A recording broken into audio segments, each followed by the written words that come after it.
Welcome to WEFM's 3 p.m. news. I am your presenter, Jessica Klein. First on the local scene. As Sandals International moves to open its beaches branch here in St. Vincent and the Grenadines, by the end of this year, Vincentian farmers and fishers have a limited time to demonstrate they can meet the hotel's needs. Minister of Finance Camilo Gonçalves said the resort at Bookament, expected to be completed by the end of this year, offers our farmers, fishers, and producers a ready local market for 700,000 pounds of produce, including pineapples, bananas, melons, lettuce, eggs, seafood, beer, juice, rice, flour, and bread. The finance minister said, "We only have a few months to demonstrate to that resort company that we can reliably satisfy this demand before Sandals would be forced to enter into contracts with foreign suppliers. Time is of the essence." He said 2023 is an absolutely critical year in preparing our farmers and fishers to take advantage of the projected dramatic increase in tourism over the near term. Gonçalves said he is anticipating these developments and that the determination to create opportunities for Vincentians led the government to negotiate novel clauses in contracts with both Rainforest Seafoods and Sandals International to prioritize procurement from local farmers and fishers. The finance minister said, however, it is up to us, our local farmers and fishers, to ramp up production to meeting the ballooning demand.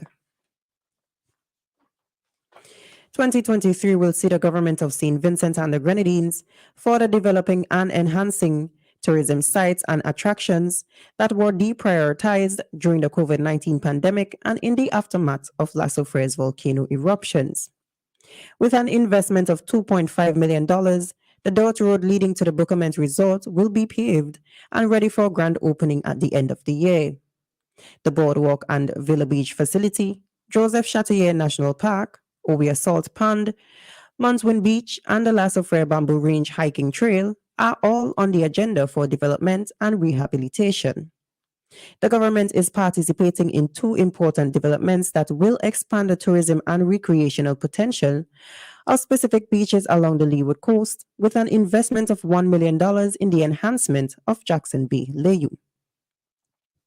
The enhancement will include a beach cleanup and beautification, establishing bathrooms and vending facilities, installing river crossings and river defenses, and providing picnic tables, benches, and facilities for local fishermen. The Jackson Bay beautification will be the first project completed under the Aesthetics Improvement of Layou, Barley, and Kalyakotongs project. This project will use the fact that the resorts are coming soon to Bookament, Montwin, and Rathomil to improve the look of the towns nearby and make them more appealing to both locals and tourists. Still on the local scene, 38 Vincentians were hired by Sandals Resorts International on Wednesday, 11th, 2023. A press briefing to update the new batch as to what is expected of them during the trading period was held at Argyle International Airport. This group is expected to head to Turks and Caicos before returning home to work at Bookament once the resort is completed. While speaking at the press briefing, Minister of Tourism Carlos James reminded the recipients that they are now ambassadors of SVG. Almost 500 Vincentians have been hired by Sandals so far, even before the resorts open. This group of 48 is expected to arrive in Turks and Caicos later this evening.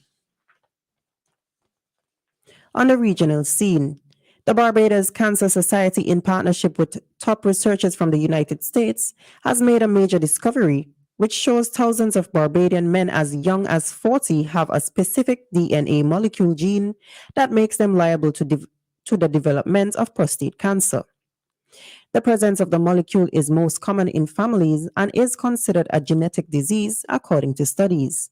Some 565 over 40 men consented to the trial, which started in April 2020 and ended in April 2022. From that testing, it was determined that 76 of the participants would develop prostate cancer in the future. This was disclosed by the Society's president, Professor David Rawson, during a press conference held on Tuesday at the headquarters on Lower Collymore Rock, St. Michael. Still on the regional scene, the Caribbean Community CARICOM has responded to an invitation by the government of Antigua and Barbuda to organize a CARICOM election observation mission, CEOM, to observe the general election scheduled for January 18, 2023. According to a release from the Caribbean Community, the organization's Secretary General, Dr. Carla Barnett, has appointed the Chief Elections Officer, Ms. Josephine Tamai, of the Elections and Boundaries Department of Belize to head the mission. Tamai has served as Chief of Mission for General Elections in Jamaica in 2016, the Bahamas in 2017, and in Dominica in 2019. She was also Deputy Chief of Mission for Elections in Guyana and Trinidad and Tobago in 2015. And finally, on the international scene, the World Health Organization, WHO, said that Uganda's latest outbreak of the Ebola virus is over. On Wednesday, 11th January 2023, Health Minister Ruth Aceng told journalists that no new cases have been recorded in the past 42 days. Uganda recorded 142 cases, including 56 deaths since the outbreak was announced in September 2022. The outbreak featured the less common Sudan strain, which, unlike the Zaire strain that has caused outbreaks in the neighboring Congo in recent years, has no proven vaccine or therapeutics. Uganda's health minister said the country spent $18 million to fight the disease and said there's a need to build strong and resilient health response systems for such outbreaks. This has been WEFM's 3 p.m. news. I have been your presenter, Jessica Klein. Join us again at 5:30 p.m. for WEFM's evening news, and we thank you for listening.